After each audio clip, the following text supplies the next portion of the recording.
Welcome to another episode, or actually I'll say a little bit more information about DJs and what products we actually sell. Okay, now what I've got in front of me now is a 12 volt pump, okay, and the company's called Shurflo. Now these Shurflos actually are high pressure up to 150 psi, 10 bar, right, and then virtually the 3.8 something litres a minute. So they're really good for caravans.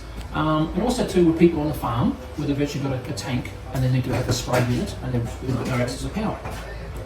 So we'll go through more of the other things. We're going to take it out of the box and set it all up for you and give you a rough idea about where you get to all your fittings and all go there for you. Okay then? Okay, so once again, I've opened the box up. Now what it comes with instructions, information, also it comes here, it's pretty more simple. It's got the 2 wires coming from it, and then it's got the fittings on the other side here, on there. So, and as you can see, they're both the same size, and you actually have the fittings, and they actually do come with other adapters as well. So it's pretty well simple. Put these on here, and then you're pretty well set up to ready to go. So also the hoses and the lines, and the biggest thing what DJ can provide is advice. Where we can actually walk you through it, step by step. If you're not quite sure, we can walk you through it, and we sell different ranges of different size pressure ones as well. Okay? Okay, now bye for now. See you next time.